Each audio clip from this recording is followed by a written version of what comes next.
YouTube, welcome back to my channel. I am so excited to talk to you about Pacific Rim Uprising, but before we get into that, I want to make sure that you go ahead and hit the subscribe button and so that you can be subscribed to my channel. You can get my videos as I upload them, and then hit the notification bell so that YouTube can remind you whenever I upload new videos, because you're not going to remember to come back, so let YouTube remind you. Thank you. Am I wrong? Cause I gotta get it on till I die.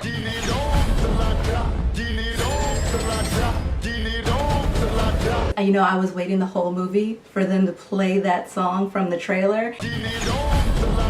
And I know a lot of times the trailer music is not in the movie, but I was really waiting for it. Pacific Rim Uprising is the sequel to Pacific Rim from 2013. This sequel is directed by Stephen S. DeKnight. The original was directed by the highly esteemed Guillermo del Toro. This movie stars John Boyega. He's like the star of the movie. They also bring back people from the original film, so you'll see Charlie Day, you'll see Rinko Kikuchi, and also Bern Gorham. And then you'll also see some new people for this franchise, and that will also be Scott Eastwood and Callie Spaney. I hope I'm saying that wrong. S-P-A-E-N-Y. Okay, so basically the plot to Pacific Rim Uprising is that they had defeated the kaiju from the first movie. Of course, Idris Elba's character died in that one. I hope that is a spoiler for the first one, but you have 5 years to see it, so I don't really care about spoiling that point for you. So Idris Elba's character dies protecting the world in that first one. They've closed off the bridge to the kaiju world, and so now the world has pretty much gotten itself together, but they want to keep themselves prepared still just in case they happen to return. And by they I mean the big monsters with the eyes and the kaiju. John Boyega plays Idris Elba's son. So Idris Elba's character's name is Stacker Pentecost. This guy John Boyega's name is Jake Pentecost. He's Stacker Pentecost's son. Okay, before I get into that, I want to say, I bought tickets for this movie. I thought I had plenty of time. I see a lot of movies, so I do try to limit my trailer time that I have in the theater because I see trailers over and over and over again. I get in there. It's like less than 10 minutes because you know they're playing like at least 15 minutes, sometimes 20 minutes of trailers before any movie.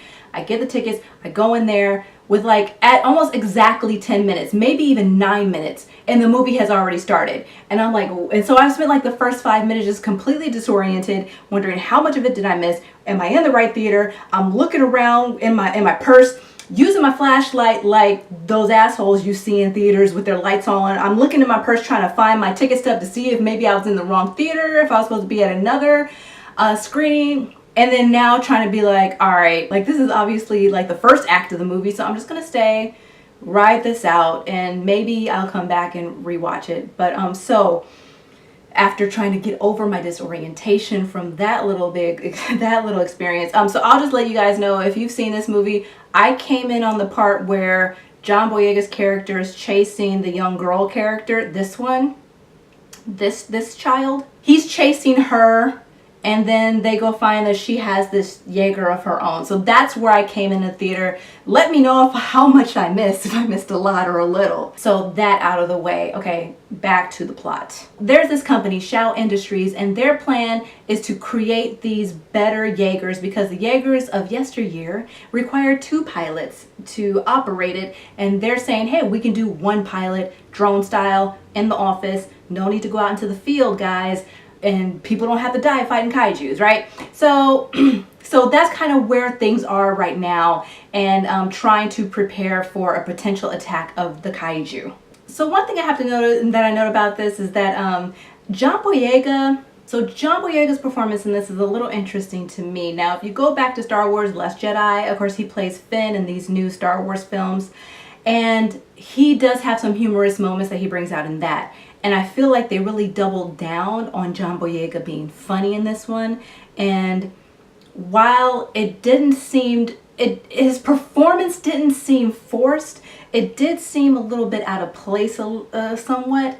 Or maybe there was like too many instances of it.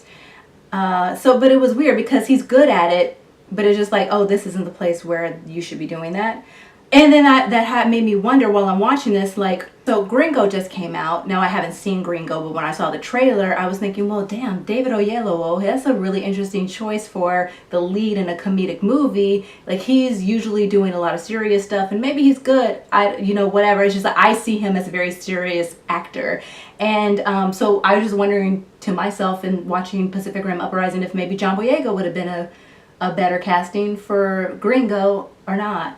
Just some wonderings, if whatever. Like I said, I haven't seen Gringo. If you've seen Gringo and you have some thoughts on that, let me know. So one thing about this film is that, okay, Guillermo del Toro was not directing this particular one. It kind of lacked that sort of dark tone that Del Toro tends to have in his films. He's done, Shape of Water just recently. He did Pan's Labyrinth, and so it does have, this very dark tone to all of his movies. And this seemed a little bit, I don't want to say flashier because the last one had a lot of robots fighting monsters, but it just seemed a little more like Hollywood polish to it. It felt like I was watching a Transformers movie with monsters. Like, that's really what it felt like. And then, while I'm having this moment in my head, okay, so I am subscribed to Andre Black Nerd. If you are not subscribed to him, you need to check him out because he is, I love that guy. I love him. And so I'm subscribed to him, of course, and so I get the occasional notification, like you should be doing with me, just saying. While I'm having these ideas about this is Transformers with monsters, I get this notification from Andre that he's uploaded his video to YouTube, and it says something to the effect of, Pacific Rim Uprising is Power Rangers. And I was like, yes! It was like so perfect. The timing of that could not have been perfect because it was right in that scene where I could look up at the screen and go, yes, yeah, it is basically Power Rangers. So he nailed it, and that's why he gets the regal big bucks.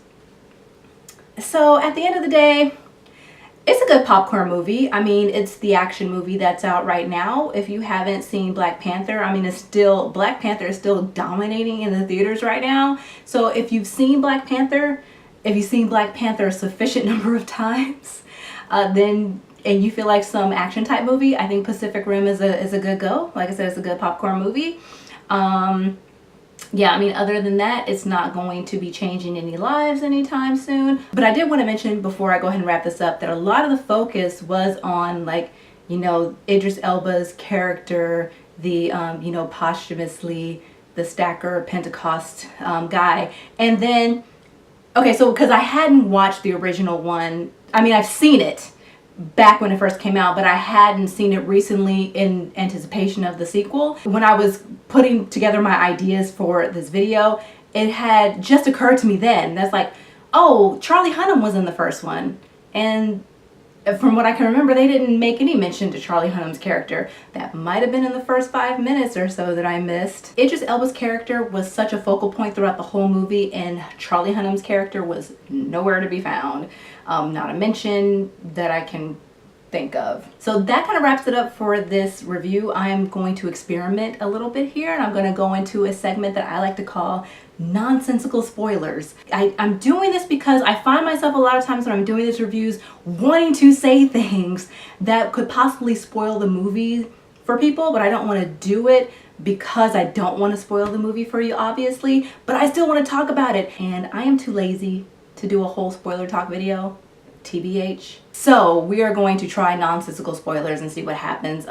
So if you haven't seen the movie, I mean, it's just going to be like a bunch of random utterances. It's not really going to make any sense, hence the title nonsensical spoilers. So if you don't want anything spoiled for you, now would be the time. You can make your exit. Thank you. But on your way out, go ahead and hit that subscribe button. Please and thank you. Here are the nonsensical spoilers. So homegirl kissed both the guys on the cheeks, and I'm like, is this gonna be a possible triad situation? Are we going to Kaiju Town in the next one? Are we going to Kaiju World? Are we going to the world of the Kaiju? Oh, and then the little Jaeger, it was like all short and stumpy and his cute little legs, and he's so adorable. Adorable little Jaeger. They are just knocking buildings around, and I'm thinking to myself, how much money is this going to cost? If I own Tokyo, I would just be like, okay, so that's just the rubble district.